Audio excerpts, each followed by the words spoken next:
Good morning, everybody. Are you excited about this amazing aloe paper? It's just another way that Forever is really trying to bring that science forward and really help support your business. Help you feel confident talking about the benefits of aloe. But you might be wondering how you can use this in your business. How can you use all of this powerful information every day as you're talking to your customers? And I'd like to spend just a few minutes talking you through some of the key features and how you can really transform them in the day-to-day of your business. As you download this paper, and as Gary and Dr. Hayes mentioned, it's available right now.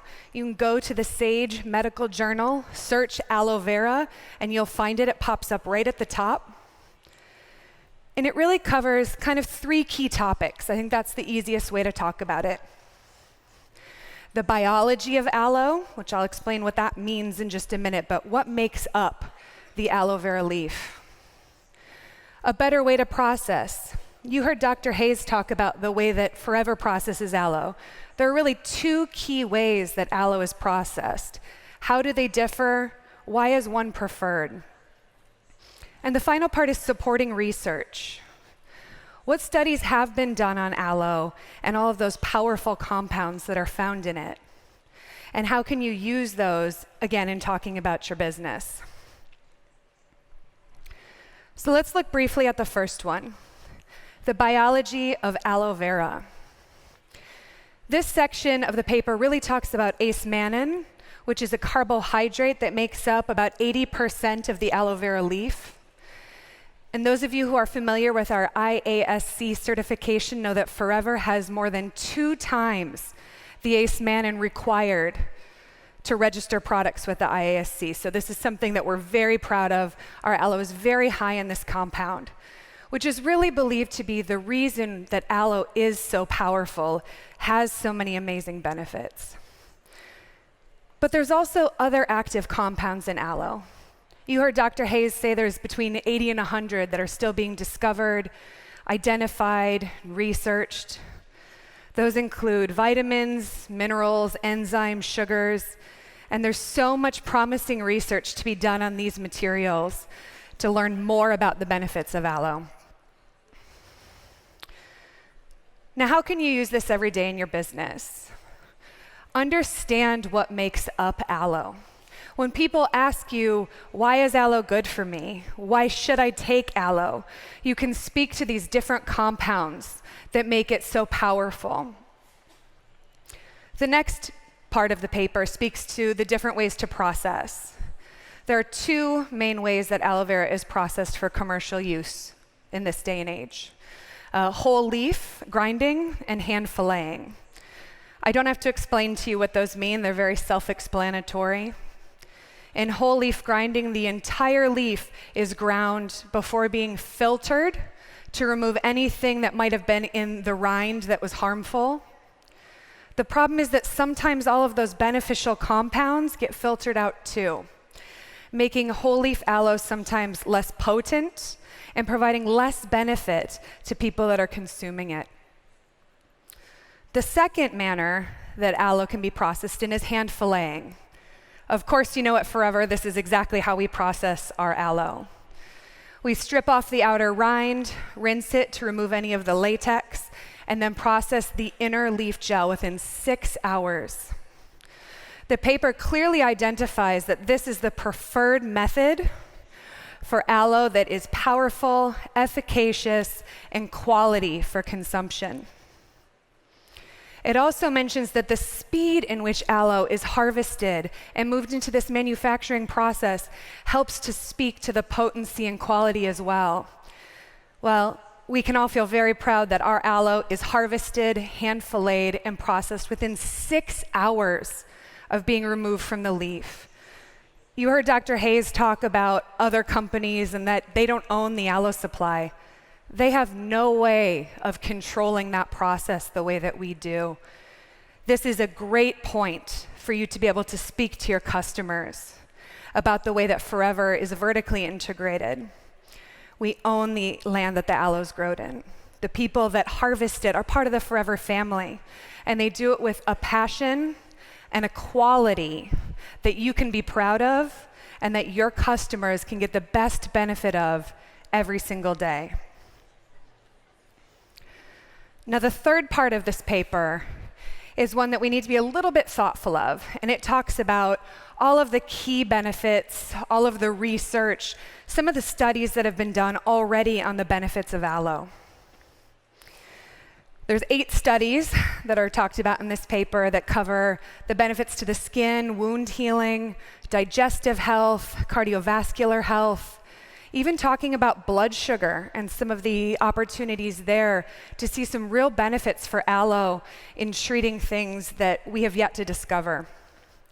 Again, and you heard Gary and Dr. Hayes reference this, it's important to remember that this paper is not about Forever's aloe. You can't take something that's in there and say, so if you drink aloe, it's going to do this for you. We still have to follow all of our regulations and make sure that we're being honest in presenting the products and what they're meant to do. But it doesn't mean you can't share this research with your customers. It doesn't mean that you can't pass it along when they say, well, why should I drink aloe? Well, has aloe ever been studied? Is it safe? Absolutely it is. And let me send you a paper that will show you exactly how. These are the ways that this paper can be valuably used to add legitimacy and trust into your business as you speak with your customers. Is that exciting? I hope, as Gary mentioned, everybody took some great notes. Dr. Hayes shared some fantastic information, not only about this paper, but about iVision as well. And I know that the executive team, Rex, everybody's really excited about this. It's very unique in our industry. There aren't other MLMs out that have papers about their key ingredients and their key products that are published in such reputable medical journals as this. It's something I hope you all feel very proud of. I certainly know that we do.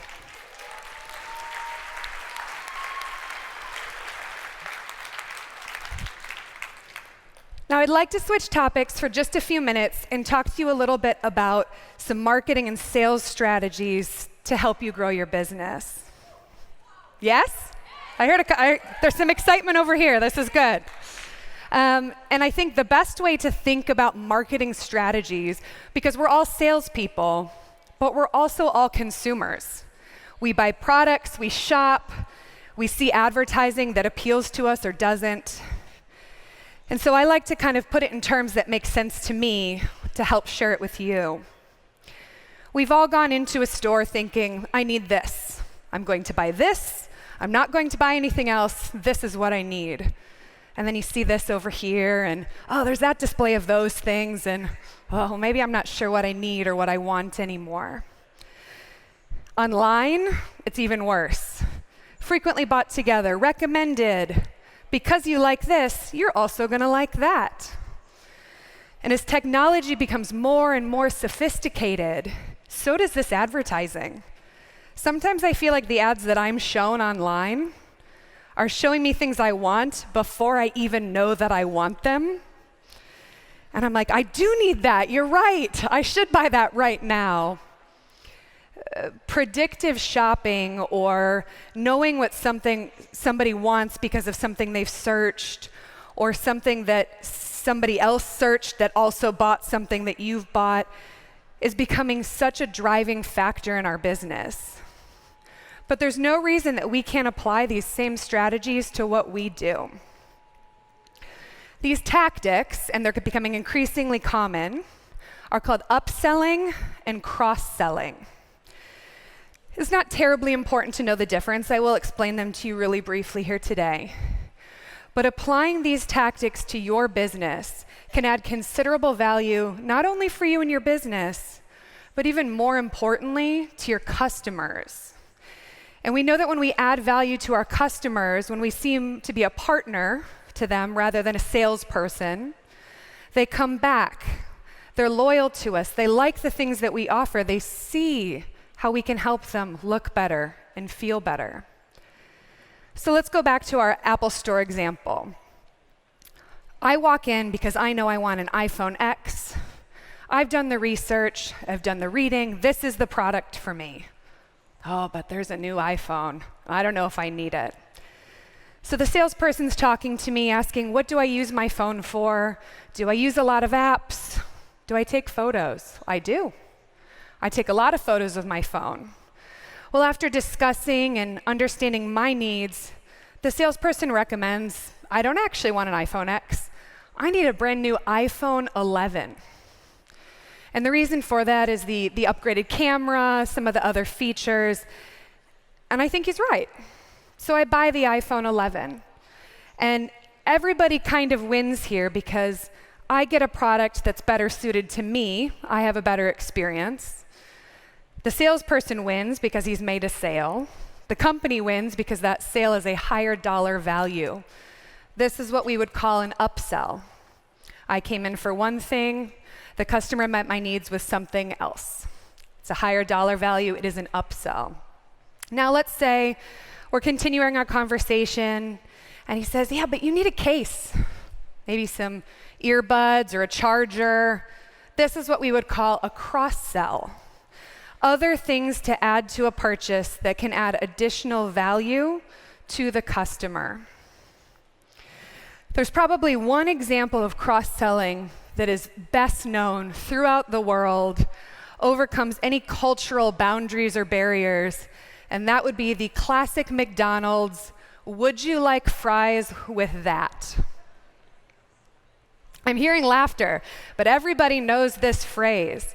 No matter what language you speak or where you live, we all have a McDonald's. We've probably all been asked this question, and many of us have probably said yes. The reason for this is because McDonald's knows that nothing pairs better with a delicious hamburger than French fries.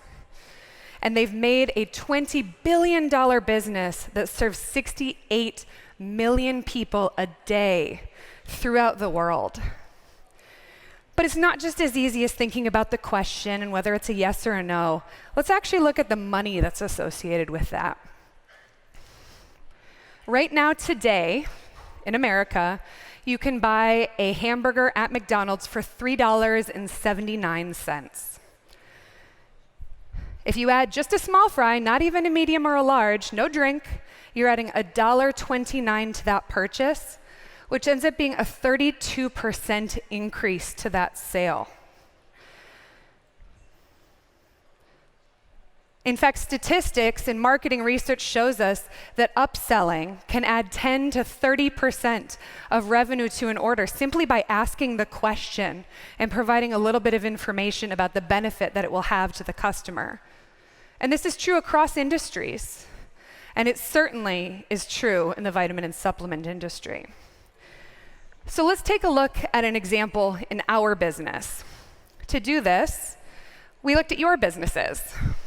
And we pulled 10 businesses randomly of the people that are in the room, and we averaged out retail customer orders, preferred or novice customer orders, and assistant supervisors who had not sponsored somebody, and were doing less than 2 case credits a month.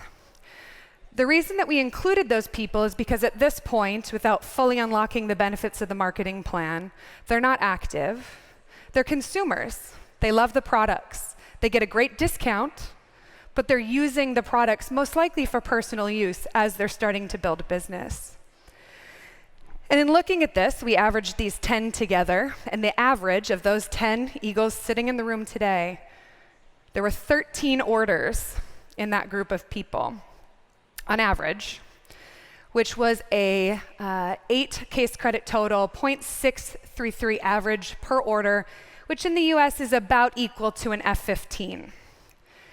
So let's use F15 as an example for a minute.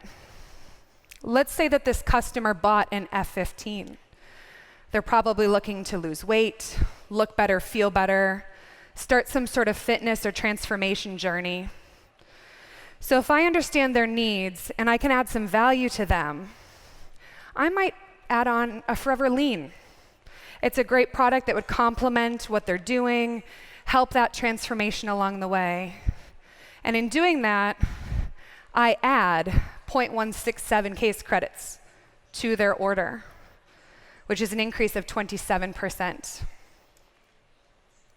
Now, that's just one of those customers. Again, the average of these 10 ego managers was 13. We know that not every single person is going to want to add product or needs to add product. They may come to you with one need. You meet that need. They don't want anything else, and that's fine. But imagine if just a quarter of your consumers wanted to add one of these products. Just a quarter of your consumers added something on, and the growth that you could have in your productivity and your case credits as a result. You could see that that could quickly add up, especially as you share these strategies and this logic with others in your team.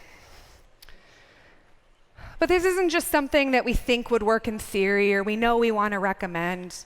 We actually ran a test in our customer care team in North America last summer. And this was right after we introduced our brand new Forever Active Pro B. It wasn't exactly the idea of pairing it to somebody's needs because we didn't necessarily have that time or ability when we were taking phone calls from customers. But we did prepare our customer care team with just this simple question. Are they ordering one of our drinking gels? If yes, did you know that aloe is a prebiotic? It's the food that probiotics eat, and these two products together have even more powerful results. Would you like to add one to your order today? In addition to that, of course, we talked about the benefits of the product and the 6 strains of good bacteria that are in there. And just from this kind of suggestive cross-selling, we were able to increase through our customer care channel the unit sales from 374 to 507, which was a 36% increase just from asking the question and providing a little bit of information. Now, the reason that this worked well is because it was provided with a service mentality. Upselling and cross-selling strategies don't work at all and actually can backfire if you don't have a service mentality. If your goal is not to add value to your customer and help them to meet their health and wellness needs, to be a partner in that, they will see that you are trying to sell to them. And again, if we remember what it's like to be customers, we don't like to be sold to. I don't like it when a company tells me that I need or want something that I know I don't need or want. It can make me less likely to purchase. But if a company can add value to me, share things that will actually make my life better, easier, healthier, happier, I am not only more likely to make that purchase, but I'm more likely to come back and purchase again and again and again. Synergistic solutions, which are products that work together for even more benefit, build trust. They create a want in the customer, and they create a deep relationship that will increase their lifetime value. In fact, a recent study of 60,000 consumers globally found that 73% of customers have chosen, recommended, or paid more for a brand that provides a personalized experience, a brand that takes the time to understand their needs and meet them. They also found that the more a salesperson listened to a customer's needs, the more likely they were to convert a sale. This particular study found that they were 5 times more likely to complete that sale when they felt that their needs were being listened to and met. And I think the most important part is that 93% of customers were likely to make a repeat purchase with companies that met their needs. So, would you like to learn a little bit more about how we can use our products to upsell, cross-sell, add some value to our customers and also to our business?